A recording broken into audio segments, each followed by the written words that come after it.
Kita doa ya. Bapa kami dalam surga, kami bersyukur, berterima kasih Tuhan berikan kesempatan sekali lagi untuk kami boleh sama-sama belajar dari kebenaran firman Tuhan. Khususnya pada malam hari ini kami akan membahas kitab Bilangan. Tuhan yang kiranya boleh memberkati pembahasan kami pada malam hari ini. Berkati juga teman-teman kami yang mungkin dalam proses untuk bersama-sama bersekutu di dalam bergabung di dalam ruangan Zoom meeting ini. Tuhan berkati sehingga setiap kami boleh sama-sama belajar. Kami serahkan setiap jaringan internet dan juga listrik yang kami boleh gunakan, Tuhan yang kiranya boleh memberkati. Kami berdoa, kami bersyukur di dalam nama Yesus, Tuhan Juru Selamat yang hidup. Amin. Oke, karena cuaca di luar ada hujan, jadi kita sama-sama doakan supaya nggak mati lampu ataupun jaringan internet kita jadi kurang bagus.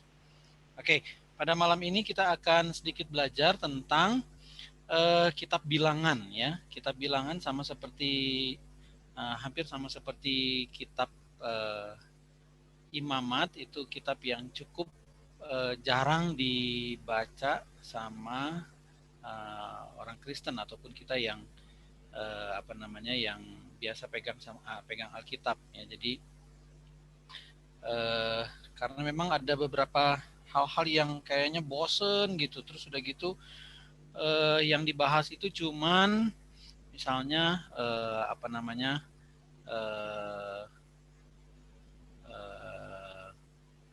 yang dibahas cuman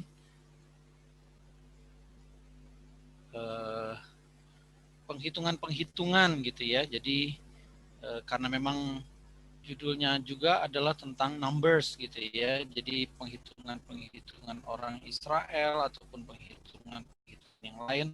Jadinya rada ngebosen, silsilah itu dibahas begitu rupa ya sama penulis kitab Bilangan ini. Tapi memang ada beberapa kesaksian yang menyatakan bahwa ternyata ada juga orang yang bertobat gara-gara dia baca ataupun dia dengar tentang pembacaan Alkitab dari kitab Bilangan ini ya. Jadi dia tuh sangat takjub kenapa sampai orang Israel itu begitu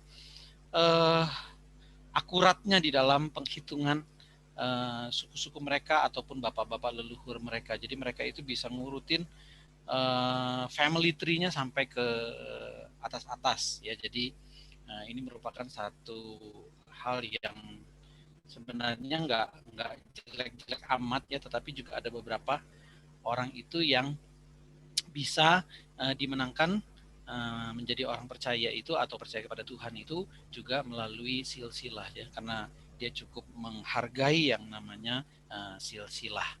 Nah, tapi sebelum kita bahas tentang kitab Bilangan ya, jadi Bilangan itu adalah dari terjemahan bahasa Inggris itu numbers ya, bilangan ya. Sebenarnya judul aslinya itu adalah Bemidbar ya. Bemidbar itu artinya adalah di padang gurun ya. Jadi Bemidbar itu artinya di padang gurun.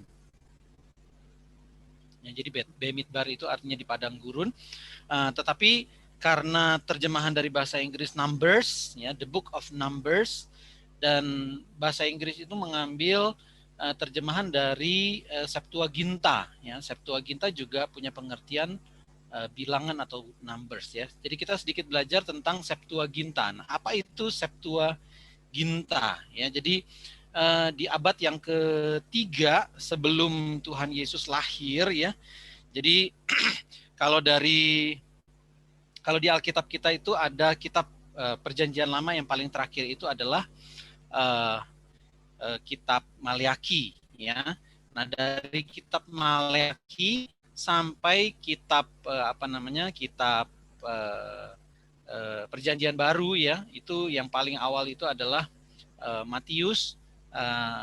Itu jarak dari antara orang-orang yang hidup sebangsa dengan Nehemia ataupun Ezra sampai kepada orang yang di Perjanjian Baru yang pertama kali ditulis adalah tentang Imam Zakaria.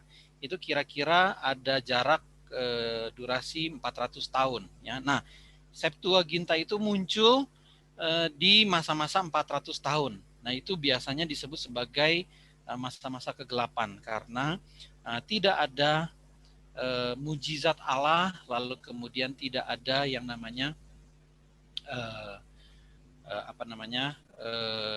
nabi-nabi yang diutus oleh Allah pada masa-masa itu. Ya, nah ini Septuaginta itu muncul di abad yang ketiga sebelum Masehi. Ya, jadi kalau misalnya kitab-kitab Perjanjian Lama, Tanakh Ibrani itu adalah naskah Perjanjian Lama di dalam bahasa Ibrani. Ya, jadi Tanakh Perjanjian Lama itu adalah naskah Perjanjian Lama di dalam bahasa Ibrani. Nah, jadi itu sudah diterjemahkan ke dalam bahasa Yunani dan dikenal dengan nama Latin itu Septuaginta. Ya, jadi itu ditulis dengan angka Romawi itu biasanya LXX ya, 70 ya. Nah, jadi kalau L itu 50 ya, dalam huruf Romawi ya, angka Romawi. L itu 50, X itu 10, jadi ada 2X, jadi 50 tambah 20 jadi 70 ya, karena itu diterjemahkan oleh kita 70 orang Yahudi yang berbahasa Yunani ya, itu terjadinya di Alexandria di Mesir. Nah, istilah Septuagint atau Septuaginta itu itu artinya adalah translation of the 70 ya, translation of the 70 ya. Jadi istilah Latin Septuaginta itu baru muncul dan dipergunakan pada zaman bapak-bapak gereja, khususnya bapak gereja yang bernama Agustinus dari Hippo ya. Itu tahun 354 sampai 430 Masehi ya. Nah, itu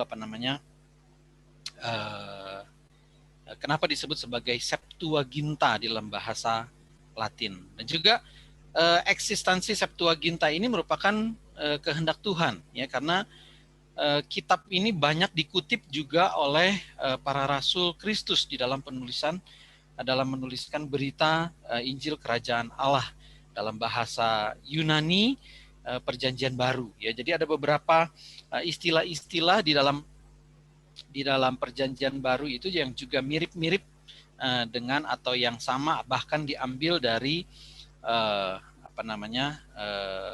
terjemahan tanah Ibrani atau tanah orang Israel, kitab-kitab Perjanjian Lama dalam bahasa Ibrani yang diterjemahkan ke dalam bahasa Yunani atau Septuaginta ini ya. Jadi pada dasarnya memang penerjemahan dari Septuaginta ini merupakan satu istilahnya satu terobosan yang baru ya, karena tanah Ibrani itu dianggap sebagai satu kitab yang sakral. Jadi apa perlunya tanah Ibrani itu diterjemahkan ke dalam bahasa orang-orang yang bukan berbahasa Ibrani gitu, atau bahasa kafir gitu ya, atau bahasa non Yahudi ya. Jadi konon konon ada seorang yang bernama Talmi ya, dia adalah seorang raja ya, raja dari Yunani, dan juga waktu itu ada persekutuan antara raja Yunani dan Mesir ya. Itu Ptolemy yang kedua memerintah tahun 283 sebelum Masehi sampai 246 sebelum Masehi ya. Jadi ini merupakan satu perintah begitu ya dari Raja Talmi ya, raja Yunani Mesir ya, atau Ptolemy yang kedua. Dia itu mengumpulkan 72 orang bijak ya, atau orang Yahudi. lalu kemudian ditampung ke dalam 72 rumah ya. Jadi dia tidak mengungkapkan kepada mereka apa tujuan mereka itu dikumpulkan. Ya, Raja Talmi ini mengunjungi mereka satu-satu, lalu kemudian berkata kepada mereka, tuliskan untukku Taurat Musa, ya, guru kalian dan lainnya pada satu terjemahan. Ya, jadi guru-guru Yahudi ini secara mandiri dia membuat terjemahan bahasa Yunani dari pembacaan literal teks di 13 tempat ya, untuk menghindari kesalahpahaman yang akan menghasilkan ya, atau yang dihasilkan dari terjemahan tersebut ya. Jadi supaya nggak ada kesalahan terjemahan ya dari konsep dan pengajaran, makanya itu disebut sebagai Septuaginta atau disebut sebagai terjemahan dari 70 orang ya, atau 70 orang. Nah, sebenarnya istilah 70 itu diambil dari Kejadian pasal yang ke-10. Nah, itu mengisahkan tentang keturunan dari Nuh gitu ya, keturunan dari Nuh, baik itu Sem, Ham, Yafet, itu mereka punya keturunan ada 70 keturunan ya. Jadi 70 itu melambangkan dunia secara global ya. Jadi yang terdiri dari bangsa-bangsa. Jadi karena naskah Septuaginta itu diterjemahkan oleh 70 orang, lalu 70 itu juga mengacu kepada keturunan Nuh. Ya, jadi makanya itu sebabnya seperti naskah bahasa Ibrani yang naskah Perjanjian Lama bahasa Ibrani yang begitu sakral, itu bisa diketahui oleh banyak orang atau oleh orang-orang yang di luar non-Yahudi atau orang-orang yang mungkin nggak bisa berbahasa Ibrani. Jadi mereka itu kalau bahasa Yunani pada zaman dulu itu mungkin seperti kita zaman sekarang itu bahasa Inggris. Ya, jadi bahasa internasional pada waktu itu. Ya, jadi bahasanya apa istilahnya itu ya? Kitabnya orang Ibrani dalam bahasa Ibrani itu di go international kira-kira gitu ya. Nah, jadi ini sedikit gambaran nama-nama kitab di dalam Septuaginta ya. Jadi ada Kejadian, Keluaran. Nah, ini ada yang warna biru ya. Nanti saya ada sedikit perubahan warna nanti ya. Nah, ini kita coba lihat. Ini masih dari kitab pertama sampai kitab ke-14 itu masih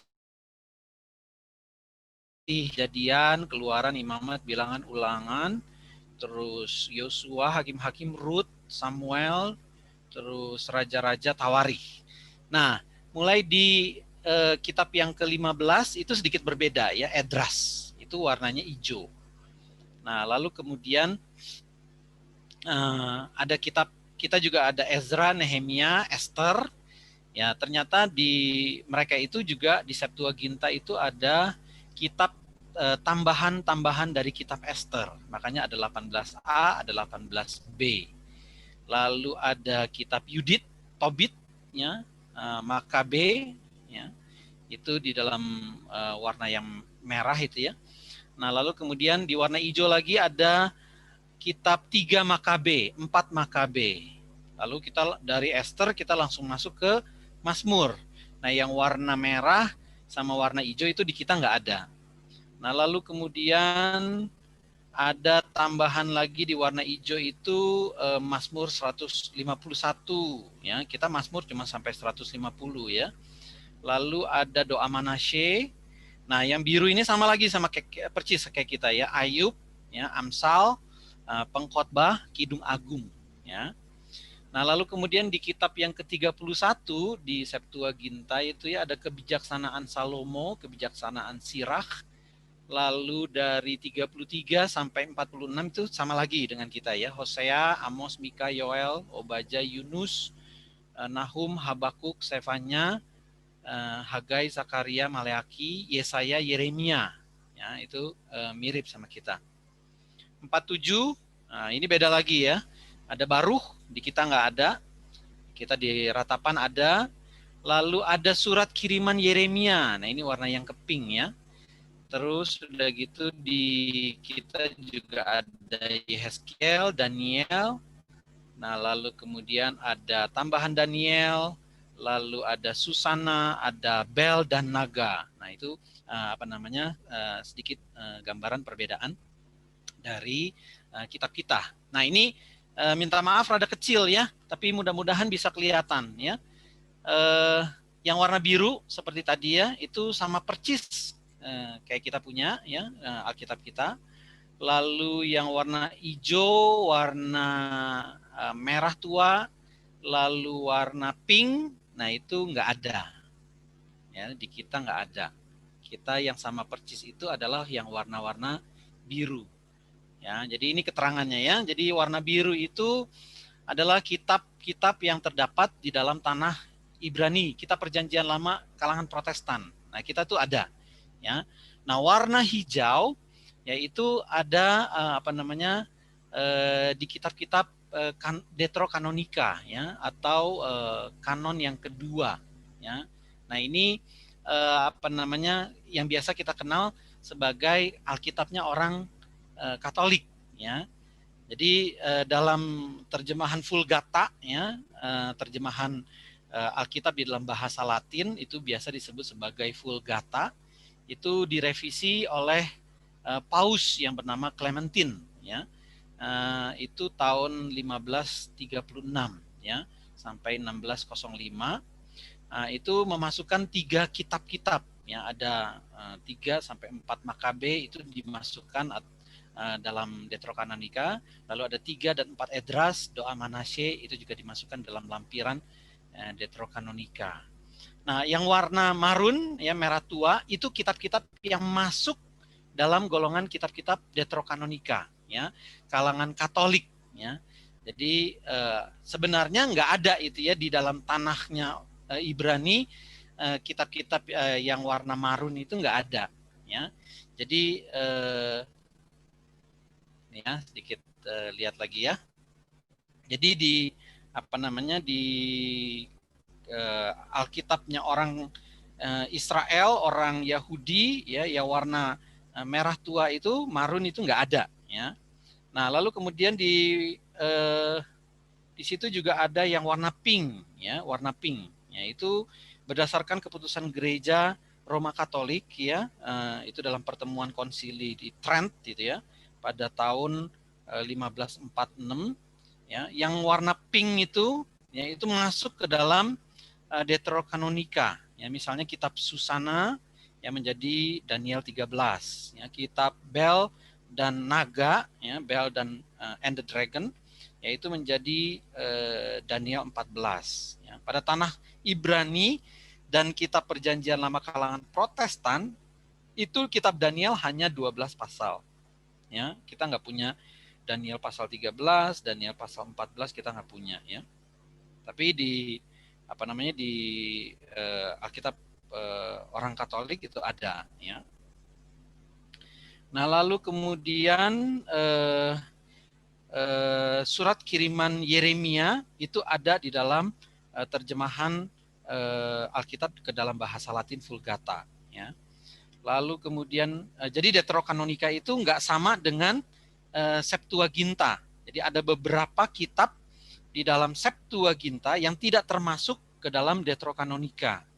Ya, dalam hal ini seorang bernama Jerome ya, itu menerjemahkan Alkitab ke dalam bahasa Latin Vulgata, itu meragukan beberapa kitab yang tidak ada sumber bahasa Ibraninya. Ya, jadi kalau misalnya lihat di itu di warna hijau-hijau itu ciri khas dari Saint Jerome ya. Nah, jadi yang terakhir itu ya, kitab tanahnya Ibrani ya, Perjanjian Lama, Perjanjian Lamanya orang Yahudi itu ya. Perjanjian Lama kalangan Protestan itu hanya di warna biru-biru aja ya, seperti tadi saya sudah katakan tuh ya. Jadi Perjanjian Lama di kalangan Katolik ya, Perjanjian Lama Itu sama dengan perjanjian lama kalangan Protestan yang biru-biru ditambah Deuterokanonika, ya, sama dengan Septuaginta, dikurangin beberapa buku, ya. Jadi itu lihat di warna yang biru, ya, marun sama merah muda, ya. Jadi yang warna hijau-hijau itu mereka nggak masukkan, ya, ke apa namanya kitab.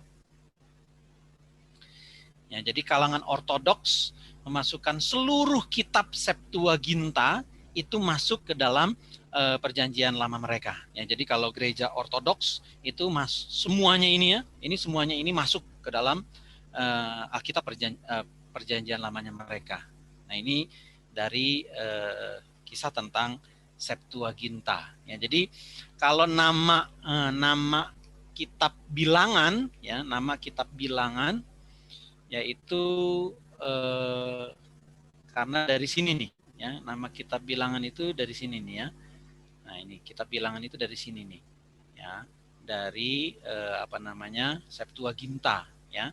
Jadi kalau dalam bahasa aslinya itu adalah Bamidbar atau Bemidbar, ya, itu artinya di padang gurun. Tetapi karena ada Septuaginta, Septuaginta itu menerjemahkannya itu menjadi bilangan, numbers, ya, bilangan. Jadi kita sedikit mengikuti apa yang di dikerjakan oleh Septuaginta. Oke. Okay? Nah, sekarang kita coba masuk lagi ke apa yang kita akan pelajari, yaitu kitab bilangan Bemidbar, ya, di padang gurun, ya, di padang gurun. Jadi jumlah bilangan judul bilangan itu diambil dari Septuaginta, ya, LXX, ya, 52 2 kali 10 tuh, ya. Jadi hanya karena laskar Israel itu dihitung di pasal yang pertama sampai pasal yang ketiga dan juga pasal yang ke-26, ya, itu karena ada istilah penghitungan atau istilah bilangan. Nah, itu makanya judulnya itu diambil numbers, bilangan, ya. Nah, penulisnya adalah Musa. Nanti saudara bisa bandingkan di dalam ayat-ayat ini, ya. Pasal 1 ayat yang pertama sampai ayat yang kedua, lalu kemudian pasal 33 ayat yang kedua. Lalu juga terdapat dua kejadian penting, ya. Yang pertama itu Musa meninggikan ular, ya. Musa meninggikan ular. Lalu yang kedua itu adalah yang mungkin paling kita ingat itu adalah apa namanya binatang itu bisa ngomong, ya, binatang bisa bicara, ya. Nanti kita sedikit kita lihat, ya, apa yang disebutkan oleh seorang mungkin istilahnya ini nabi, ya, yang bernama Bileam, ya. Karena di situ disebutkan Bileam itu kalau ular yang ditinggikan oleh Musa itu waktu Tuhan Yesus berbicara kepada seorang rabi yang cukup hebat, ya, yang bernama Nikodemus. Dan Bileam itu disebut oleh Rasul Petrus dalam suratnya, lalu kemudian disebut lagi oleh Yudas di kitab Yudas, dan disebutkan lagi di dalam oleh Rasul Yohanes di kitab Wahyu. Ya, jadi itu ada dua hal yang cukup penting di dalam kitab bilangan ini. Ya, jadi nanti kita akan sedikit belajar. Kita hampir selesai. Kita masuk di kolom yang kedua itu, ya, terakhir, ya, yang pink. Nanti yang terakhir itu kita akan masuk ke kolom yang berwarna putih itu, ya. Jadi kitab bilangan itu dibagi menjadi dua, ya. Bilangan 1 sampai 19 itu sampai tahun yang ke-39. Nah, bilangan 20 sampai 36 itu khusus 1 tahun bicara tentang tahun yang ke-40, ya. Jadi ini apa namanya berkaitan dengan dua bagian selama 38 tahun perjalanan dari Gunung Sinai sampai ke tanah Kanaan, ya. Nah, yang kedua itu di bagian yang kedua tahun ke-40 itu ya, itu tentang 10 bulan terakhir ya, sebelum orang Israel itu masuk ke tanah Kanaan. Ya, jadi audiensnya Musa itu adalah angkatan yang pertama dan angkatan yang kedua. Ya, itu adalah audiensnya Musa. Jadi Musa itu berbicara kepada dua angkatan. Angkatan yang pertama ketika mereka keluar dari Mesir, dari Gunung Sinai sampai ke Kanaan. Lalu kemudian angkatan yang kedua itu adalah angkatan mereka yang akan masuk ke dalam tanah Kanaan. Ya. Kitab Bilangan itu juga mencerminkan kegagalan dari umat Israel. Ya, jadi mereka dibebaskan dari Mesir, lalu kemudian mereka telah menerima Taurat, dan mereka itu tahu bagaimana caranya dosa itu diampuni, gitu ya, dalam kitab Keluaran dan Imamat itu mereka sudah diajari oleh Tuhan sendiri, yaitu mereka dengan mereka mempersembahkan korban, dengan mereka mengangkat yang namanya imam-imam, begitu ya, supaya mereka itu bisa mendekat kepada Tuhan. Lalu kemudian mereka itu juga udah dikuduskan. Nah, tetapi di poin yang terakhir itu mereka tetap memberontak, ya, mereka tetap memberontak terhadap Tuhan. Ya, jadi di sini terjadilah yang namanya penyaringan. Ya, makanya tadi disinggung tentang ular tembaga, karena berkaitan dengan ular tembaga itu banyak orang Israel itu yang mati di padang gurun karena mereka itu tidak mau percaya dan tidak mau melihat kepada ular tembaga. Nanti kita akan sedikit belajar tentang ular tembaga ya. Jadi kitab Imamat ini mencerminkan kegagalan dari umat Israel ya. Jadi Tuhan sendiri melalui Musa itu membawa orang Israel keluar dari tanah perbudakan Mesir. Mereka seperti harus dibawa berputar-putar di Gurun Sinai, setelah dari Gunung Sinai itu ya, mereka dibawa berputar-putar. Jadi kalau menurut perhitungannya dari ribuan orang Israel yang keluar dari Mesir itu ya, menurut hitungan yang pertama itu ada 600.000 kira-kira ya, laki-laki yang berumur 20 tahun ke atas ya. Jadi jelas di pasal yang kedua ayat 32 itu ya, rakyat Israel jumlahnya seluruhnya itu ada 2 sampai 3 juta orang ya. Jadi tetapi hanya 2 yang berhasil masuk ke dalam tanah Kanaan ya. Jadi hanya ada 2 yang berhasil masuk ke dalam tanah Kanaan. Nah, jadi ini memang merupakan penyaringan yang pertama gitu ya, penghitungan yang pertama. Jadi benar-benar disaring oleh Tuhan. Jadi siapa-siapa aja yang boleh masuk ke dalam tanah Kanaan. Ya, dari 2 sampai 3 juta orang yang keluar dari tanah Mesir, hanya ada 2 orang yang bisa masuk ke dalam tanah Kanaan.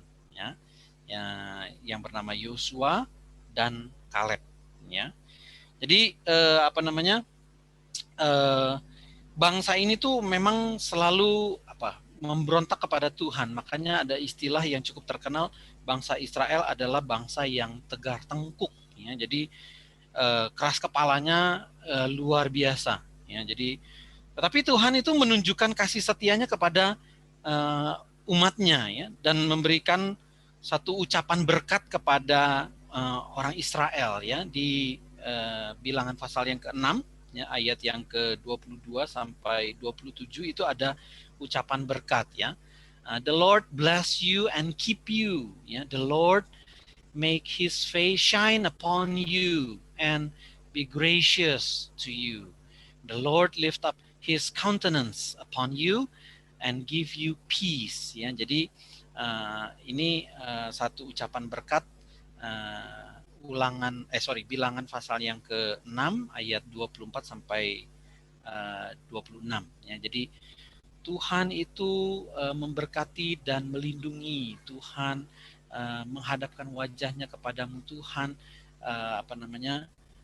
menghadapkan wajahnya kepadamu, memberikan kamu kasih setia, lalu kemudian dan memberikan engkau damai sejahtera. Nah, itu biasa dipakai oleh hamba-hamba Tuhan untuk menjadi ucapan berkat ataupun doa berkat di akhir ibadah, ya, biasanya seperti itu.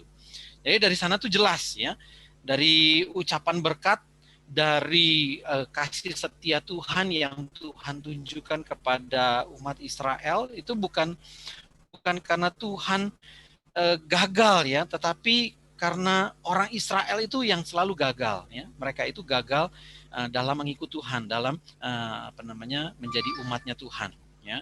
Dan mereka itu nggak akan atau tidak diperbolehkan untuk melihat kebaikan dari tanah perjanjian ya, karena mereka sendiri itu yang mundur daripada Tuhan. Mereka itu yang nggak mau taat kepada Tuhan ya. Jadi ada pilihan buat mereka, dan mereka selalu hanya melihat dengan mata jasmani gitu ya. Mereka hanya selalu melihat ini ada padang gurun, ada mana gitu ya.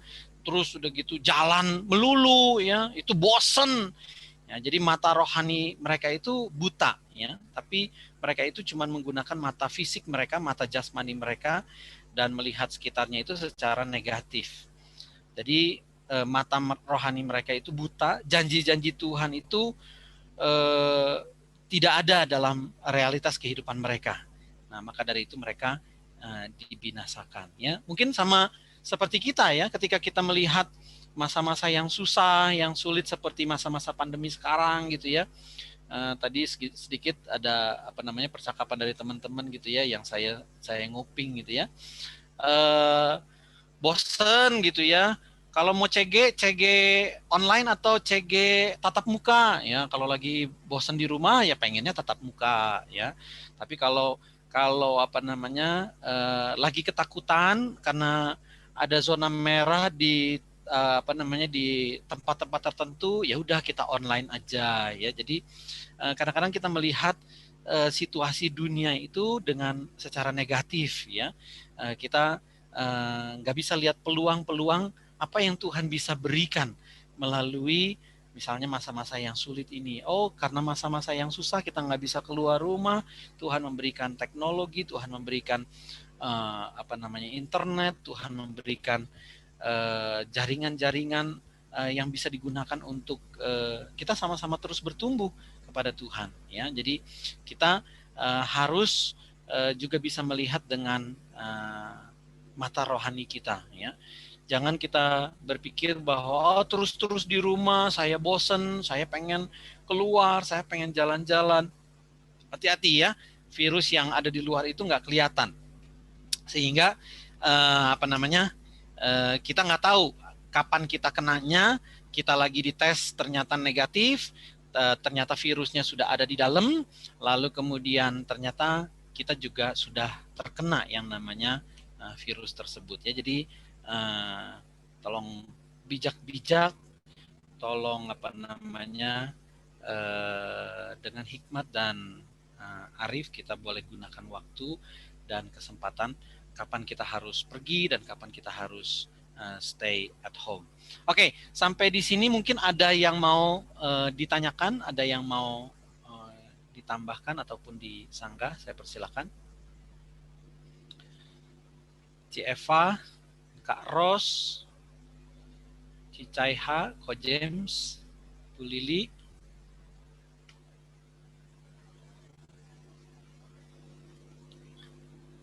Johan, Ibu Giar,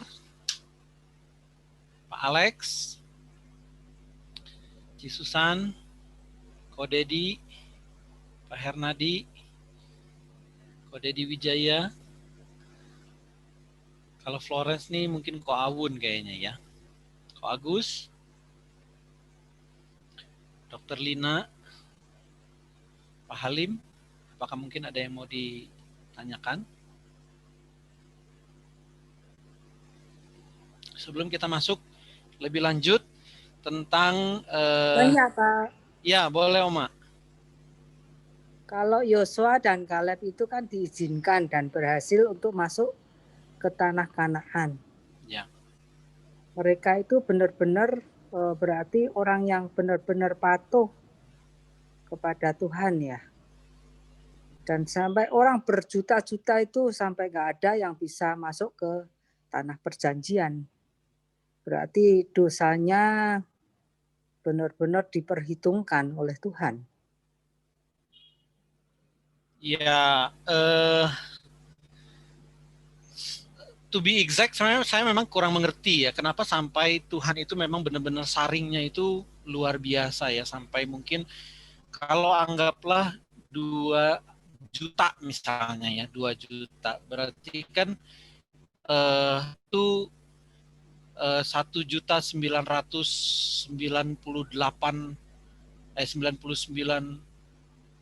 saya juga susah ngitungnya omanya. Pokoknya intinya cuman 2 aja ya yang diperbolehkan masuk.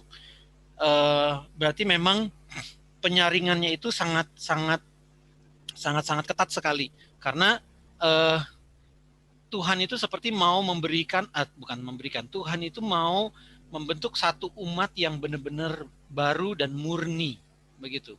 Karena kalau orang yang keluar dari tanah Mesir itu mereka sudah banyak terkontaminasi secara konsep begitu ya.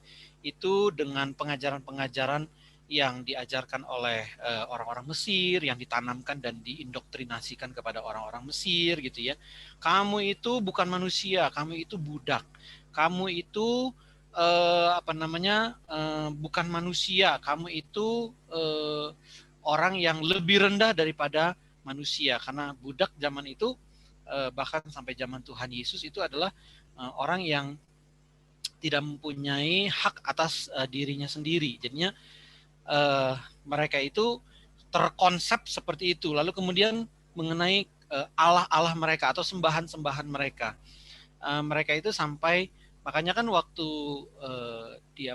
di Gunung Sinai ketika Musa naik ke gunung lalu kemudian meninggalkan orang Israel selama 40 hari 40 malam, mereka itu membuat dewa tuangan begitu ya. Jadi dewa yang berbentuk anak lembu emas, dan konon anak lembu emas itu merupakan salah satu dewa yang juga disembah di Mesir. Jadinya mereka itu masih membawa konsep lama mereka sehingga mereka itu menjadi bangsa yang saya itu susah gitu hidup bersama dengan Tuhan. Saya itu susah hidup bersama dengan pimpinannya Tuhan. Mesti berpanas-panasan di padang gurun, mesti kedinginan kalau malam, saya mesti kehausan, saya mesti lebih enak kayaknya jadi budak aja begitu ya di Mesir gitu. Sekalipun kita bukan menjadi orang merdeka, tetapi hidup kita nyaman dan tentram kira-kira gitu ya. Jadi bahasa-bahasa yang selalu kita mengerti, pengkhotbah-pengkhotbah juga di gereja juga selalu dengung-dengungkan seperti itu. Dan memang hanya 2 saja yang diizinkan oleh Tuhan untuk masuk ke dalam tanah Kanaan, yaitu Yosua dan Kaleb. Ya, saya juga nggak bisa ngebayangin, bahkan Musa sendiri pun juga tidak diizinkan. Ya, nanti kita juga sedikit bahas kenapa sampai Musa itu juga nggak diizinkan.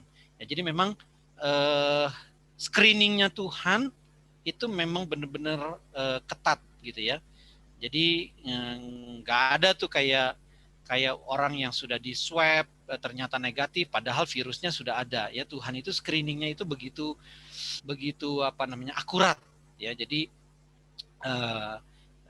sampai sekian juta orang ya, 1 juta orang atau mungkin 2 juta orang itu tidak bisa masuk ke tanah Kanaan. Jadi memang Tuhan itu membentuk umatnya yang benar-benar baru. Jadi mungkin bahasa saya adalah mereka yang lahir dan besar di padang gurun. Jadi benar-benar ini merupakan satu satu pembersihan, pemurnian dari umat Tuhan. Ya, sekalipun mereka sudah dikasih tahu kan bagaimana caranya mendekati Tuhan, bagaimana caranya mereka menyenangkan hati Tuhan, bagaimana mereka minta ampun kepada Tuhan melalui imam-imam misalnya begitu.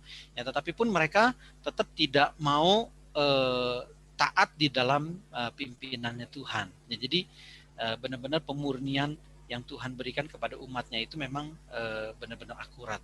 Ya mungkin kira-kira begitu Oma ya. Jadi memang kalau ditanya kenapa, apa standarnya apa, ya pasti standarnya standar Tuhan gitu. Ya jadi kita nggak bisa pakai standarnya kita untuk menjadi apa istilahnya, seharusnya si Anu seharusnya Musa boleh masuk gitu ya, karena dia yang punya jasa untuk mengeluarkan orang Israel dari tanah Mesir. Dia udah punya jasa untuk memimpin bangsa yang begitu tegar tengkuk, tapi toh pada kenyataannya Musa sendiri yang menurut pandangan kita dia orang yang begitu baik, orang yang begitu begitu berjasa, tapi pun Tuhan tidak izinkan dia untuk masuk ke dalam tanah Kanaan. Tuhan hanya izinkan dia naik ke atas gunung Nebo, lalu kemudian melihat tanah Kanaan itu dari ketinggian gunung. Ya, jadi Musa pun tidak diberikan izin untuk. Jadi selain Musa, semua orang yang tidak diberikan izin itu mati di padang gurun. Ya, jadi mereka semua itu pada mati di padang gurun. Kira-kira begitu, Oma. Mudah-mudahan menjawab. Oke, makasih. Mungkin ada yang lain yang mau menambahkan atau menyanggah atau mau bertanya, saya persilahkan.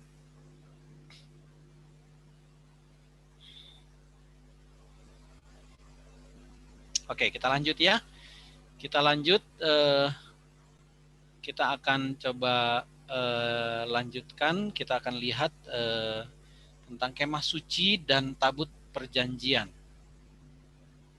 Bentar Pak, mau tanya Pak. Ya, boleh sih Susan. Mau tanya, kenapa kalau Alkitab Perjanjian Lama kita beda sama Alkitab yang orang Katolik, Pak?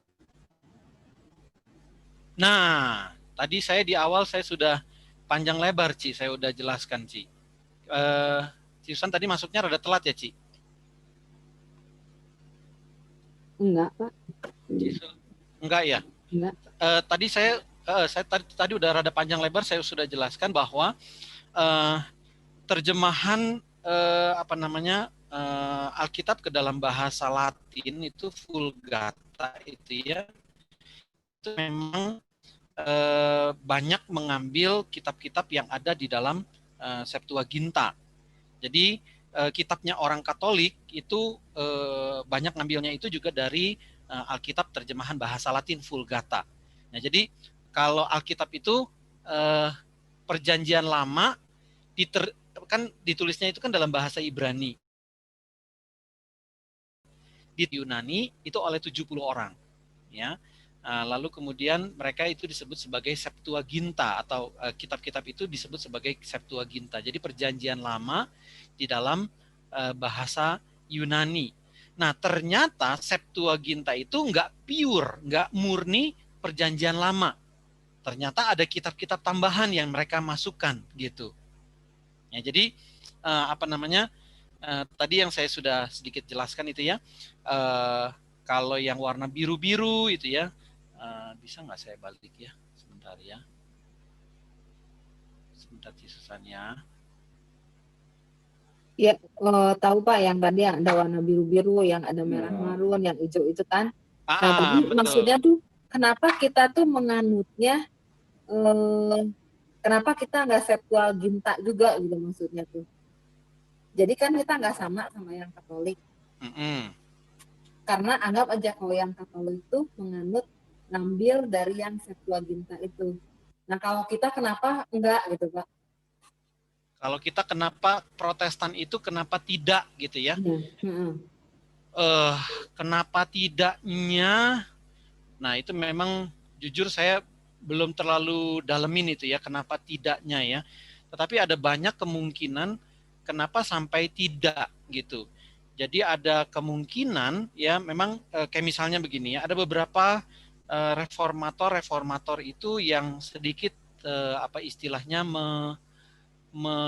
mungkin dalam bahasa saya rada kurang tepat ya, merevisi begitu ya, apa istilahnya ya, seperti bukan merevisi ya, tapi kayak kok kayaknya kitab ini nggak cocok ya masuk ke dalam Alkitab kita ya. Contoh misalnya Martin Luther itu menganggap bahwa kitab Yakobus itu kayaknya nggak cocok tuh masuk ke dalam Perjanjian Lama gitu, karena kayaknya bertentangan tuh sama apa namanya konsep teologianya atau filosofinya Rasul Paulus. Jadi memang ada berbagai macam apa namanya pertimbangan-pertimbangan sehingga kitab-kitab dari Perjanjian Lama itu hanya yang bisa diterima adalah yang tanah Ibrani begitu. Jadi ada ini pemikiran saya doang ya, Ci. Sorry, minta maaf kalau saya memang belum terlalu pelajari kenapa sampai di Protestan itu nggak semuanya di Septuaginta dimasukin sama percis kayak apa namanya gereja Katolik misalnya gitu kan ya. Karena kan memang secara jujur secara apa namanya secara keturunan itu kita langsung keturunannya adalah dari Katolik kan gitu. Protestan itu kan keluar langsung dari Katolik. Nah, seharusnya secara logika apa namanya kitab-kitab yang dipakai oleh gereja Katolik itu juga masuk ke dalam atau diserap ke dalam gereja-gereja Protestan. Seharusnya seperti itu. Tetapi ini bayangan saya aja nih ya, Ci. Ini bayangan saya aja. Sorry, saya rada apa namanya sangat subjektif ya.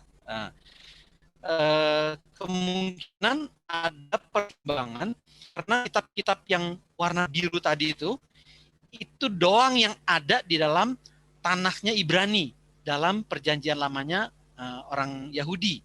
Jadi yang warna hijau, yang warna marun, yang warna pink itu memang nggak pernah ada di dalam tanah Ibrani, nggak ada di dalam kitab-kitab perjanjian lama orang Yahudi. Jadinya ya mungkin bahasanya adalah istilah saya gitu ya, mungkin ya kita apa back to the Bible, back to the covenant, kira-kira begitu. Kembali kepada kitab atau yang memang yang sudah dibakukan oleh orang Yahudi, yaitu tanah Ibrani, yaitu kitab-kitab yang tadi berwarna biru-biru tadi gitu. Nah, makanya kan ada istilah apa 400 tahun intertestament antara perjanjian lama sampai perjanjian baru, 400 tahun jeda itu tidak ya mungkin bahasanya itu ya Tuhan itu tidak pernah berbicara kepada manusia. Tuhan tidak pernah berbicara kepada umatnya. Nggak pernah ada tanda-tanda mujizat. Nggak pernah ada utusan-utusan nabi pada masa-masa itu. Nah jadinya sementara kitab-kitab yang tadi warna hijau, warna marun, warna pink, nah itu munculnya atau ditulisnya itu pada masa-masa 400 tahun itu. Nah, makanya kan apa istilahnya ya? Kitab yang benar-benar asli, yang benar-benar murni, kitab perjanjian lama ya yang warna biru. Jadi orang Protestan mungkin gitu ya, dalam pikiran saya ini. Nah, dulu bapak-bapak gereja ataupun mungkin para reformator begitu ya. Oh, yang benar-benar murni yang ada di tanah itu yang kita ambil. Yang nggak ada di tanah, nah itu kita nggak ambil. Kira-kira gitu. Mungkin seperti itu, Ci. Ya, oke. Ya, iya. Kira-kira seperti itu ya. Ya, oke, Pak. Makasih. Ada yang mau ditanyakan lagi?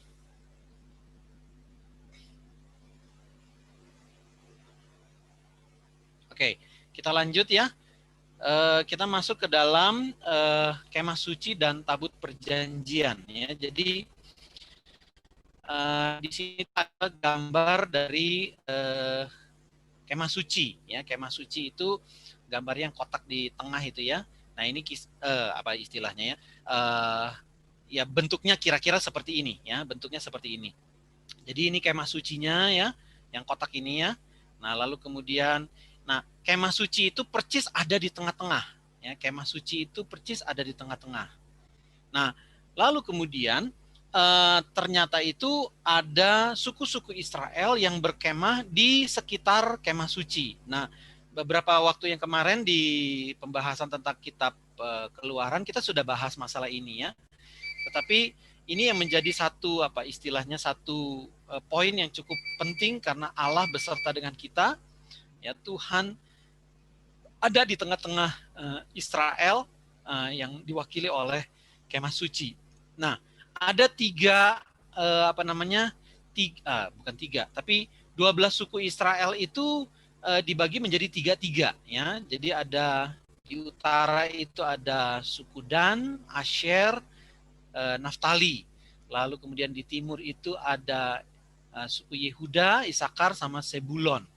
Di selatan itu ada suku Ruben, Simeon dan Gad ya.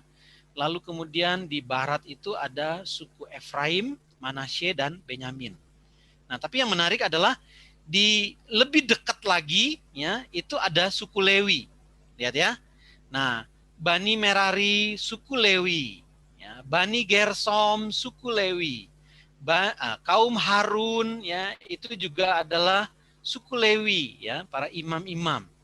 Bani Kehat itu adalah suku Lewi. Ya, jadi suku Lewi itu posisinya itu yang paling dekat dengan kemah suci. Nah, baru kemudian ring yang kedua itu ada suku-suku yang lain gitu ya. Nah, yang menarik adalah begini ya, kalau saudara perhatikan itu ya, itu Yakub itu kan memang punya ya taruhlah bahasa saya itu ya 4 istri ya. Istri aslinya memang cuma Lea sama Rahel ya, tapi ada ada asistennya Lea, asistennya Rahel itu ada Zilpa dan Bilha itu ya. Dan masing-masing istri itu punya anak ya. Jadi dari Lea itu ada Ruben, Simeon, Lewi, Yehuda, Isakar, Sebulon ya. Lalu kemudian dari Bilha ya, itu asistennya Rahel itu ada Dan, Naftali ya. Nah, lalu kemudian dari Zilpa itu ada Gad dan Asher ya. Dan dari Rahel itu ada Yusuf yang diwakili menjadi Efraim, Manasye ya. Lalu kemudian ada suku Benyamin ya. Nah, jadi kalau misalnya lihat itu ya posisi-posisinya itu ya, ada 4 suku utama ya, ada 4 suku utama ya. Itu suku Yehuda ya. Nah, itu suku Yehuda ya. Yaitu kerajaan Yahudi atau kerajaan Yehuda ya. Ya, suku Yehuda. Nah, ini ada di sini. Ya, suku Yehuda itu ada di sini ya. Dia menjadi pemimpin dari 2 suku yang lain. Nah, lalu kemudian ada nama Efraim. Nah, nama Efraim di sini ya. Nah, ini nama Efraim ya. Nah, Efraim itu nama lain bagi 10 suku kerajaan utara ya. Nah, lalu kemudian nama suku Ruben di sini ya. Nama suku Ruben itu karena dia adalah kokoh yang paling tua ya dari semua anak-anak Yakub ya. Nah, dia ditaruh di bagian selatan. Dia memimpin suku Simeon dan juga Gad ya. Nah, karena Gad itu gagal dalam kepemimpinannya dia ya, mungkin dia itu meninggalkan Tuhan dan beribadah kepada patung-patung. Nah, itu dicatat di dalam kitab Hakim-Hakim nanti itu ya. Dan juga suku Dan ya, itu memang suku Dan itu ada di sini ya. Suku Dan itu memang itu tidak lagi dicatat di dalam kitab Wahyu ya, pasal yang ke-7 ayat 4 sampai ayat yang ke-8. Jadi memang ada istilahnya ya pengorganisasian di antara 12 suku tersebut ya. Jadi suku Yehuda itu sebagai pemimpin dari suku Isakar sama Sebulon. Nah, lalu kemudian di sebelah barat itu ada suku Efraim ya. Lalu kemudian di utara itu ada suku Dan ini adalah keturunan dari Bilha. Dia menjadi pemimpin dari Asher dan juga Naftali ya. Lalu kemudian di selatan ada Ruben. dia menjadi pemimpin dari suku Simeon dan juga suku Gad. Jadi dua-duanya itu adalah Ruben dan Simeon itu adalah keturunan dari Lea. Ya. Nah dari sini kita seperti lihat ada 4 suku utama, ya, suku Yehuda, ya, lalu kemudian suku Efraim, lalu kemudian ada Ruben dan juga Dan. Ya. Nah tapi seperti tadi ya, suku Dan itu memang udah lagi nggak disebut di dalam kitab Wahyu gitu ya, karena keberontakannya mereka sendiri ya. Jadi secara demikian umat Israel itu berangkat dari Sinai itu dipimpin oleh Tuhan sendiri. Jadi Tuhan itu menuntun orang Israel itu berangkat dari Sinai, lalu kemudian mereka berputar-putar selama kurang lebih 38 tahun itu di padang gurun. Ya, sampai orang Israel itu dikalahkan oleh orang Amalek, sampai dikalahkan oleh orang Kanaan, ya. Jadi Musa dan juga banyak orang yang lain itu berharap bahwa mereka itu bisa masuk ke dalam tanah perjanjian dengan cepat. Tapi memang ini juga satu rencana Tuhan ya buat orang Israel, supaya Tuhan itu memimpin mereka langsung ke perbatasan tanah Kanaan. Tetapi kesulitan-kesulitan muncul karena hati orang Israel itu hati yang keras, ya, hati yang tegar tengkuk, ya. Jadi bangsa itu bersungut-sungut di hadapan Tuhan tentang nasib buruk yang mereka alami. Jadi terus ya mereka itu nggak tahan makan mana aja, ya. Jadi makan mana itu mereka nggak tahan, ya, bosen makan mana terus, ya. Mereka mau nikmatin daging. Lalu kemudian Tuhan memenuhi permintaan mereka, ya. Dikasihlah burung puyuh, ya. Tapi udah dikasih burung puyuh pun tetap aja itu nggak nggak puas ya mereka kepada pemberian-pemberian atau kasih sayang Tuhan kepada mereka, ya. Lalu kemudian ada yang namanya dosa dari Miriam dan Harun, ya. Jadi dua kakak Musa ini memberontak kepada Musa, ya. Jadi kepada kepemimpinannya Musa, tapi Tuhan ampuni mereka, ya. Tuhan itu justru membenarkan Musa sebagai pemimpin yang official gitu ya, yang resmi, ya. Jadi sekali lagi mereka itu umat Israel itu mengalami pertolongan Tuhan, ya, pertolongan demi pertolongan, tetapi jelas bahwa Tuhan itu sendiri yang dipilih oleh Tuhan untuk memimpin orang Israel. Nah, waktu mereka gagal di hadapan Tuhan, ya, Tuhan itu pengen menempatkan mereka ke tanah Kanaan. Jadi Musa itu mengutus yang namanya 12 pengintai, ya. Jadi Musa mengutus yang namanya 12 pengintai, tapi 10 di antara 12 pengintai tersebut itu orang yang tidak beriman, ya. Mereka itu memimpin orang Israel itu ke kebinasaan. Jadi mereka itu membawa kabar-kabar yang mungkin ada benernya gitu ya, tetapi bahasa mereka itu dipengaruhi dengan ketakutan mereka, dengan kekhawatiran mereka, dengan mereka itu dihantui dengan betul bahwa bangsa orang di Kanaan itu, di tanah Kanaan itu orangnya tuh gede-gede, bangsanya kuat-kuat begitu ya. Tetapi berbeda dengan Yosua dan Kaleb yang memberikan satu mungkin bahasa iman gitu ya.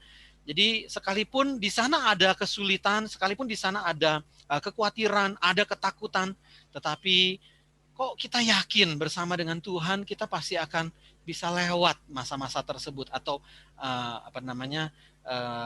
kesulitan-kesulitan tersebut, ya. Jadi 10 pengintai itu hanya melihat dengan mata fisik mereka. Ya, jadi orang Kanaan itu lebih kuat dari orang Israel, ya. Mujizat Tuhan itu sama sekali tidak akan masuk hitungan mereka. Jadi walaupun mereka udah sering mengalami mujizat Tuhan, ya, tapi Yosua Kaleb itu melihat dengan mata rohani, ya, dengan satu iman pengharapan kepada Tuhan, ya. Jadi ya meskipun begitu ya, nasihatnya Kaleb itu ditolak sama orang-orang Israel pada umumnya, ya. Jadi semua orang itu pengen pulang ke Mesir. Nah, itu di dalam pasal yang ke-14, ya, ayat yang keempat. Jadi orang Israel dihukum, ya, supaya mereka itu berputar-putar di padang gurun itu selama kurang lebih 40 tahun, ya. Jadi 40 hari pengintai, 12 pengintai itu mengintai tanah Kanaan, ya. Jadi ada 1 hari menjadi 1 tahun dalam hukumannya Tuhan, ya. Jadi karena ada 40 hari 12 pengintai mengintai tanah Kanaan, jadi 40 tahun, jadi 1 hari mewakili 1 tahun. Jadi 40 hari menjadi 40 tahun orang Israel itu dihukum oleh Tuhan, ya. Nah, jadi 10 pengintai yang kurang setia itu, ya. Jadi yang kurang beriman itu, ya, atau tidak beriman itu langsung mati, ya. Jadi semua orang dewasa, semua orang yang berumur 20 tahun ke atas pada waktu keluar dari tanah Mesir itu semuanya mati di padang gurun. Jadi itu menurut istilahnya kehendak mereka sendiri. Mereka itu yang nggak mau taat kepada Tuhan. Mereka yang nggak mau, mereka yang cuma melihat dengan kacamata fisik aja. Mereka yang penuh dengan ketakutan, yang tidak ada pengharapan. Mereka yang penuh dengan kekhawatiran.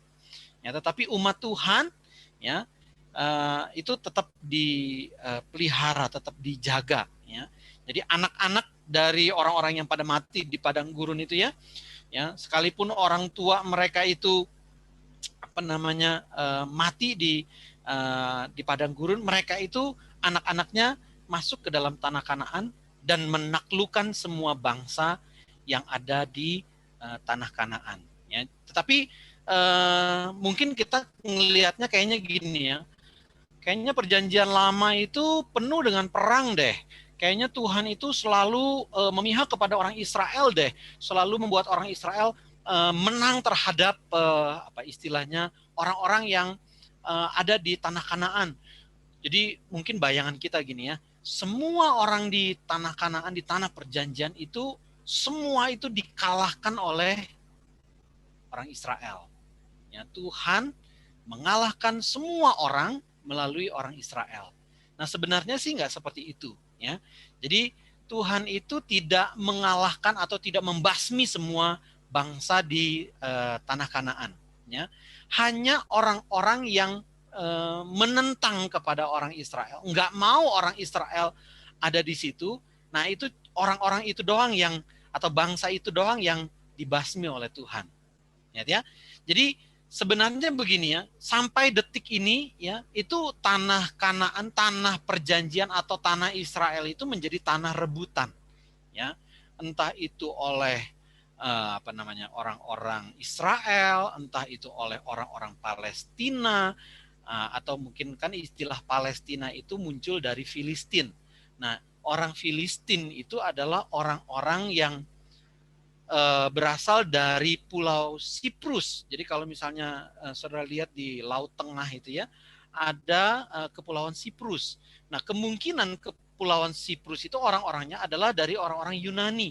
Jadi mereka orang Yunani dari tanah Eropa, mereka nyebrang ke Pulau Siprus, mereka nyebrang lagi ke tanah Kanaan atau tanah perjanjian, tanah Israel, yang pada waktu itu ditinggal pergi karena Yakub dan keturunannya itu, ya, itu mereka semua itu migrasi ke atau pindah ke tanah Mesir karena pada waktu itu terjadi yang namanya kelaparan. Nah, jadi tanah itu istilahnya diperebutkan sama orang Israel, sama orang Filistin, Palestina, dan juga oleh orang-orang Arab lah, kira-kira begitu, ya. Sampai detik ini pun menjadi istilah tanah, ya, istilahnya mungkin tanah suci, ya, tanah perjanjian, tetapi kok jadi tanah yang penuh dengan peperangan, ya. Kalau mungkin secara legitimasi, ya, tanah tersebut betul adalah tanah yang dijanjikan oleh Tuhan kepada Abraham. Tetapi waktu orang Israel atau waktu Yakub dan keturunannya itu pergi ke Mesir, tanah itu kosong. Lalu kemudian ada orang lain yang mengisi, entah itu Filistin lah atau mungkin dari bangsa-bangsa sekitar lain situ ya, itu mulai mengisi tanah Kanaan tersebut. Lalu kemudian orang Israel keluar dari tanah Mesir dan mau masuk ke tanah perjanjian mereka, tanah leluhur mereka, tanah aslinya mereka, yaitu tanah tanah Bapak Abraham, Ishak dan Yakub. Lihat ya.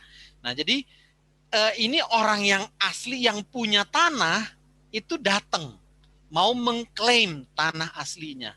Tetapi orang yang sudah tinggal di tanah tersebut, menduduki tanah tersebut juga nggak mau kalah.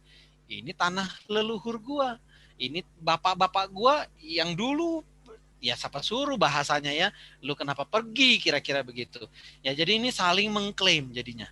Ya jadi kalau ada orang yang menentang orang Israel, nah baru ini orang Israel perang dan Tuhan melalui orang Israel itu mengalahkan bangsa-bangsa yang menentang. Jadi nggak semua bangsa-bangsa di tanah Kanaan itu dibasmi oleh Tuhan. Ya, kira-kira seperti itu ya.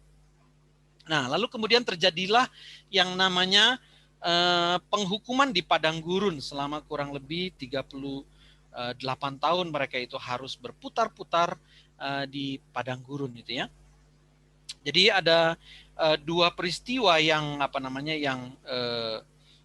yang cukup menarik itu terjadi di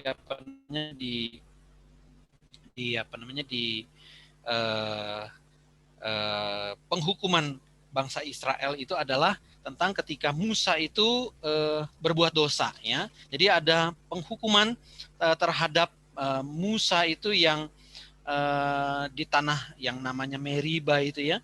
Jadi Musa itu dihukum oleh Tuhan sehingga dia tidak bisa memasuki tanah Kanaan ya. Jadi pada waktu itu orang Israel itu kesulitan yang namanya air. Lalu kemudian Tuhan itu memerintahkan, jadi orang Israel semua itu bersungut-sungut kepada Tuhan, bersungut-sungut kepada Musa gitu ya. Lalu kemudian Tuhan menyuruh Musa itu cukup berbicara kepada gunung batu ya. Keluarlah air kira-kira gitu ya.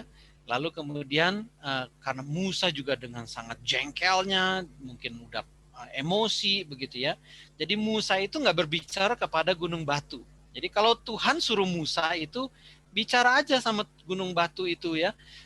Dari batu itu nanti akan keluar air. Tapi Musa karena dengan emosinya dia nggak bicara kepada gunung batu itu, tetapi dia pukul gunung batu itu sampai batunya itu pecah kira-kira gitu ya. Bahkan dipukul sampai 2 kali gitu ya. Dan itu ketidaktaatan Musa kepada Tuhan itu diperhitungkan oleh Tuhan. Jadi ya mungkin bagi kita itu satu kecerobohan begitu ya, keteledoran dari Musa yang tetapi akibatnya itu sangat fatal sekali ya. Musa cuma disuruh ngomong, tidak taat kepada Tuhan, dia pukul itu batu ya. Jadi itu sangat ya mungkin bahasanya sangat keji di hadapan Tuhan. Nah, yang kedua adalah tentang ular ya, tentang ular yang terjadi itu sesudah di tanah Meriba ya, di tanah Meriba ya. Jadi orang Israel itu berangkat ke Gunung Hor. Nah, itu dicatat di dalam Bilangan pasal yang ke-20. Lalu kemudian di sana Harun mati.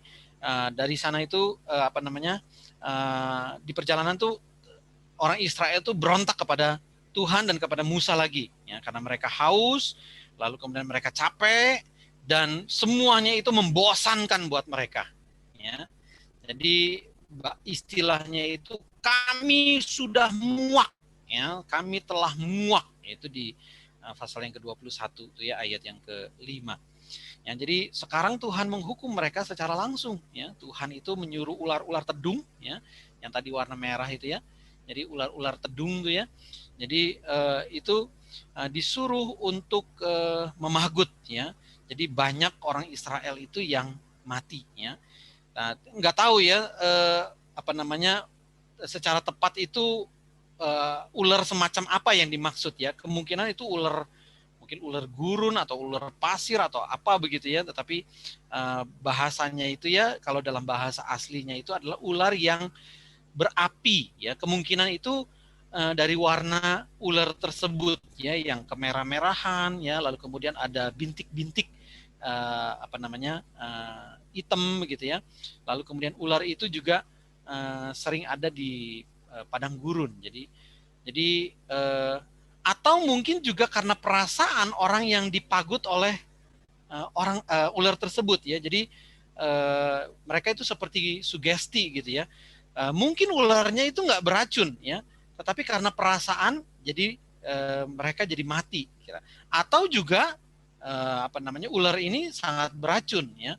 Nah, nanti saya sih paling jijik sama ular ya, makanya itu gambarnya saya rada blur begitu ya. Jadi ularnya itu sangat beracun. Jadi ya semua yang dipagut sama ular tersebut ya pasti akan mati gitu. Jadi orang Israel menyesal akan kesalahan mereka mau berkesempatan supaya orang Israel itu atau setiap orang yang mau bertobat, mereka itu harus percaya. Dan percaya itu kepada satu tanda ular yang ditinggikan Musa pada satu tiang, gitu ya. Jadi ada satu ular yang istilahnya dirayapkan gitu ya, atau ditempatkan, dinaikkan kepada satu tiang gitu. Jadi ular ini ditinggikan, dibuat dari tembaga gitu ya. Jadi ular ini adalah ular tembaga sehingga kelihatannya itu ada kemerah-merahan ya. Tembaga itu warnanya merah, lalu kemudian ular itu memantulkan sinar matahari. Jadi ada ular yang dibuat, yang ditaruh di atas tiang, lalu kemudian ularnya itu terbuat dari tembaga yang kemerah-merahan, terkena sinar, jadi ada merah-merahnya itu makin cemerlang.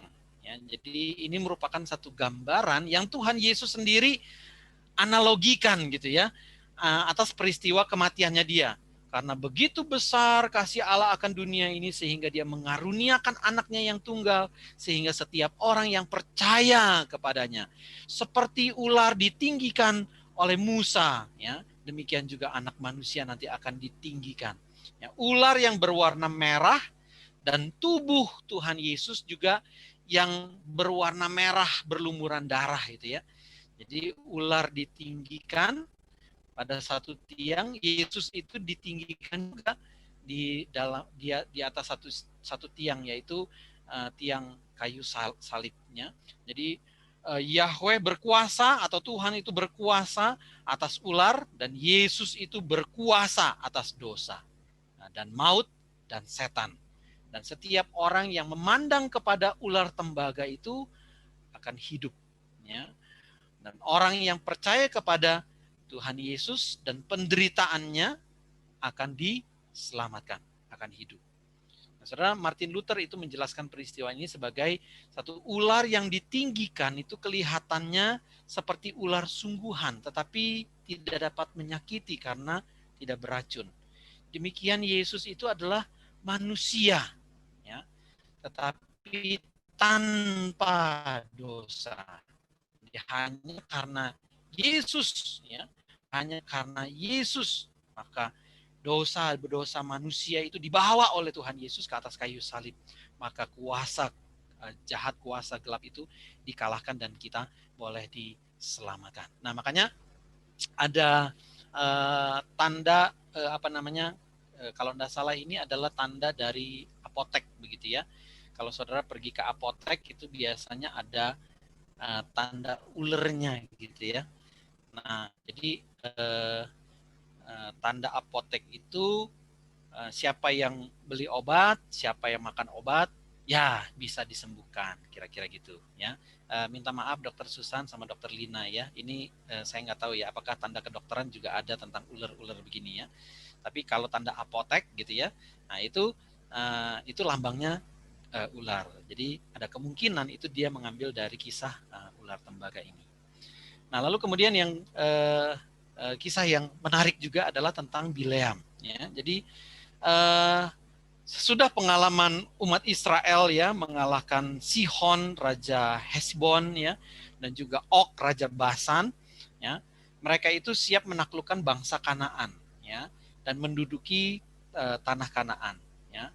Jadi ini satu peperangan rohani yang dimulai oleh Raja Moab ya.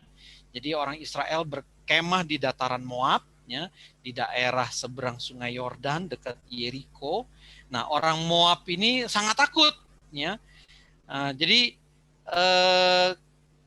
mereka itu sangat takut akan kekuatan orang Israel. Jadi mereka itu nggak berani untuk serang orang Israel. Jadi mereka panggil Bileam. Nah, pertanyaannya adalah siapa itu Bileam? Jadi Bileam itu kelihatannya dia sangat terkenal di antara orang Moab, orang Midian gitu ya. Jadi dia tuh terkenal sebagai penganut ilmu wasitah ya. Jadi mungkin dia ini salah satu dukunkah atau mungkin dia adalah salah satu orang yang bisa memberikan sumpah atas satu orang atau satu bangsa, mungkin bahasanya apa ya, kirim satu musibah gitu ya kepada orang ya, apa sih saya namanya, jadi lupa itu kalau kita itu didukunin sama orang tuh ya. Misalnya saya dukun tuh ya, saya mau dukunin Ko Cuancang misalnya gitu ya, saya apa ya namanya ya, kalau saya mau supaya Tasya tertarik sama saya kan itu namanya pelet ya. Jadi saya keluarin pelet ke Tasya supaya Tasya naksir sama saya. Nah kalau saya mau mencelakakan Ko Cuancang tuh namanya apa ya? Saya lupa tuh namanya tuh ya. Ya itulah ya. Santet Pak, disantet. Nah, thank you Ko Agus, santet ya. Jadi apa namanya? Saya mau celakain Ko Cuancang, ya saya kirim santet. Nah, kira-kira gitu ya. Nah, ini Bileam orang-orang yang seperti ini ya. Jadi menurut pikiran rakyat pada umumnya ya, barang siapa yang dikutuk oleh Bileam, ya itu nggak bisa luput dari musibah. Jadi kalau Bileam kirim santet, ya itu pasti santetnya kena gitu ya. Jadi apa namanya, ini Bileam cukup sakti juga ya. Jadi Bileam dipanggil untuk mengutuki bangsa Israel. Nah, jadi tapi di pihak lain dia juga pakai nama Yahweh ya, nama Tuhan ya. Itu di ayat pasal 22 ayat yang ke-8. Bahkan dia panggil Allahku ya, ayat 18. Lalu kemudian dia mendengar firman Tuhan dan dia dihinggapi oleh Roh Allah. Ya, jadi siapa ini sebenarnya Bileam ya? Dia seorang ahli sihir kah atau dia seorang yang beriman kepada Tuhan ya? Jadi tidak dapat diragukan lagi bahwa Bileam ini juga punya pengetahuan yang cukup luas terhadap Tuhan ya, Allah Israel. Tetapi dia tidak mengasihi Tuhan dengan segenap hati ya. Jadi dia tidak disebut sebagai nabi atau hamba Tuhan ya. Namanya ini berarti perusak ya. Ya nama ayahnya itu Beor ya. Kalau Bileam bin Beor ya, namanya juga sama, Beor itu juga artinya perusak ya. Jadi sesuatu hal yang merusak. Jadi hal ini membenarkan apa yang dikatakan atas Bileam ya, bahwa Bileam itu dipanggil dan sudah sering diperintahkan atau dibayar kira-kira gitu ya untuk menyantet orang, untuk mengutuki orang ya, supaya kehidupan orang yang disantet itu jadi rusak ya.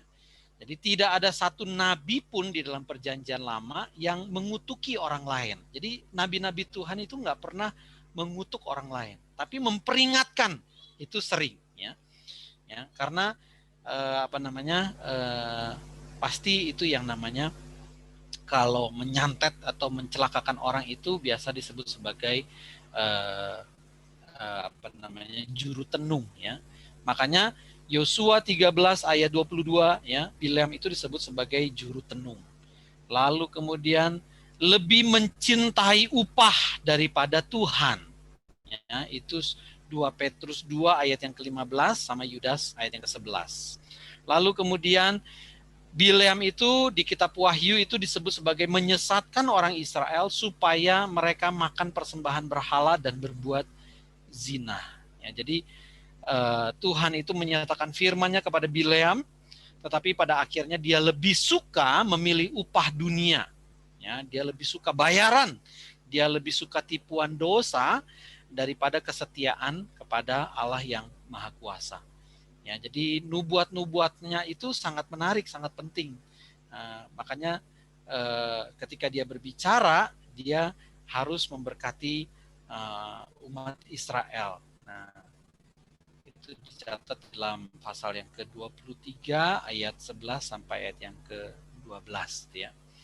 Ya, bahkan bernubuat tentang penguasa yang timbul dari Yakub. Ya, ayat 19 pasal 24. Lalu sesudah beberapa penafsir, Yahudi itu mengidentifikasikan orang ini sebagai dengan Mesias, jadi seorang penguasa yang timbul dari Yakub. Ya, saudara, istilah Yakub itu juga adalah kalau dalam bahasa Ibrani itu artinya adalah tumit. Ya. Jadi ada beberapa penafsir mengatakan bahwa di dalam Kejadian 3 ayat 15, ya, aku akan mengadakan permusuhan antara engkau, keturunanmu, dan keturunan perempuan.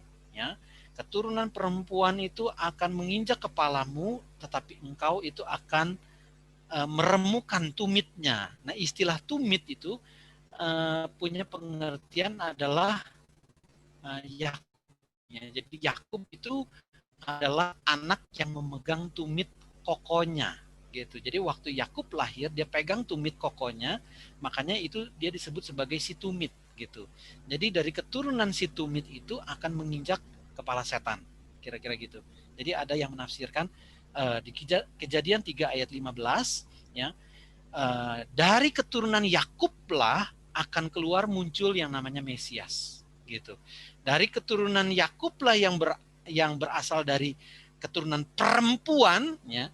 Jadi bukan hanya keturunan Yakub saja, tetapi keturunan perempuan dari keturunan Yakub dari perempuan, dari hanya perempuan. Makanya Yesus itu lahir dari seorang Maria, ya. Dia tidak mempunyai ayah secara biologis. Jadi akan muncul yang namanya Mesias, dan Mesias ini akan meremukan kepala ular, tetapi ular meremukan tumitnya. Jadi kira-kira tafsirannya seperti itu. Ya. Jadi keturunan Yakub gitu ya. Jadi mungkin belum diketahui oleh Musa bahwa Bileam itu tidak pulang sebelum menasihati Barak dan orang Moab untuk bergaul dengan orang Israel, supaya mereka itu dibinasakan oleh murka Tuhan. Lihat ya. Jadi ada nasihat yang Bileam berikan kepada Barak dan juga orang Moab, supaya ya udah kamu bersekutulah sama orang Israel daripada kamu nanti jadi binasa juga. Jadi dengan kata lain itu Bileam bertanggung jawab untuk apa yang diceritakan kepada orang-orang tersebut ya.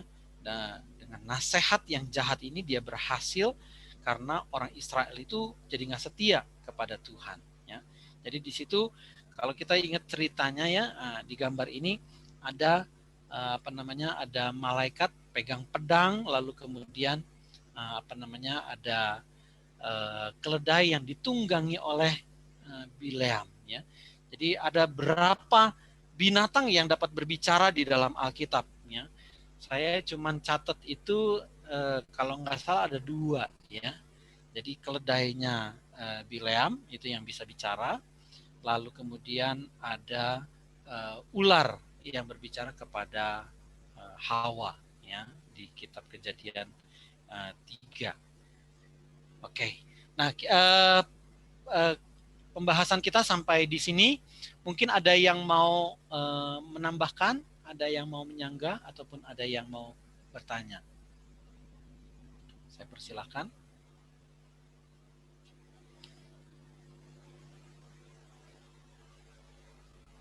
Apakah mungkin ada?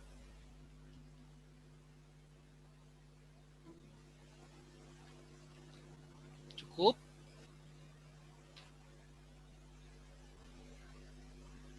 Kalau tidak ada, kita akan tutup dalam doa. Dan mungkin 2 minggu depan kita akan mengakhiri pembelajaran kita di dalam kitab Ulangan. Minggu depan ada cell group, berarti 2 minggu depan kita akan kembali di dalam pembelajaran kita. Yang terakhir yaitu kitab Ulangan. Apakah ada yang mau bertanya? Atau menambahkan atau menyanggah? Saya persilahkan.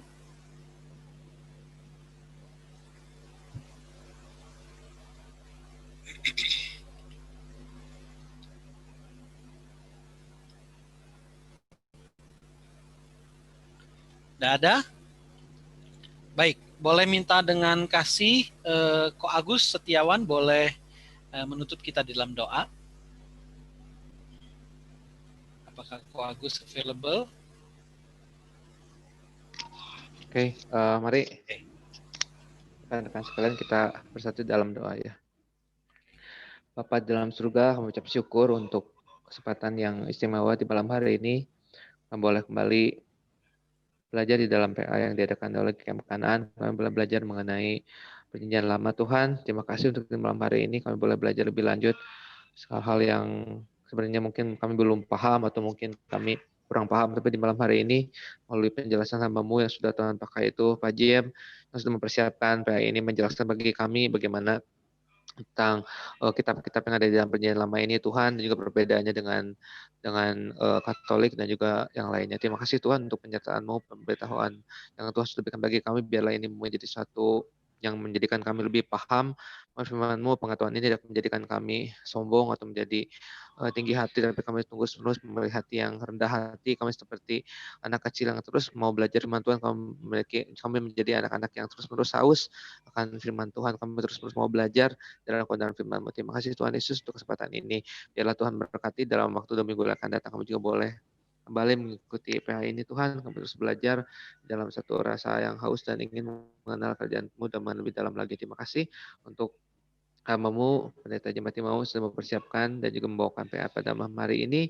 Berikan pada Pak Jem kesehatan tubuh yang baik, hikmat akabudi pertolongan dari Tuhan, sehingga Pak Jem boleh selalu mempersiapkan untuk setiap PA dengan baik, baik itu hafal presentasi juga semua yang dijelaskan, sehingga membukakan mata kami Tuhan melalui pekerjaan Roh Kudus yang ada dalam diri hati kami, menjelaskan setiap hal yang tidak kami mengerti, menyingkapkan hal yang merupakan rahasia atau bukan misteri bagi kami. Kami boleh belajar lebih dalam lagi, lebih lanjut mengerti apa menjadi kehendak Tuhan dalam kehidupan kami. Terima kasih Tuhan Yesus. Sementara kami akan beristirahat dengan lainnya, meninggalkan meeting room Zoom ini. Biarlah Tuhan berkati kami boleh beristirahat dengan baik, dan di tengah kondisi wabah pandemi COVID yang masih terus berkecamuk, Tuhan akan melindungi kami, Tuhan akan melihara kami, Tuhan akan menjatuh tubuh kami semua, dan keluarga kami semua dengan Roh Kudus. Jauhkan kami Tuhan dari segala virus COVID, dari segala infeksi atau terkena oleh virus ini. Terima kasih Tuhan Yesus, daya kami, dan kami juga dalam nama Tuhan Yesus, kami selalu berdoa mengucap syukur. Amin. Amin. Thank you Ko Agus. Thank you teman-teman semuanya. Thank you teman-teman semuanya. God bless semuanya ya. Hati ya. Thank you malam.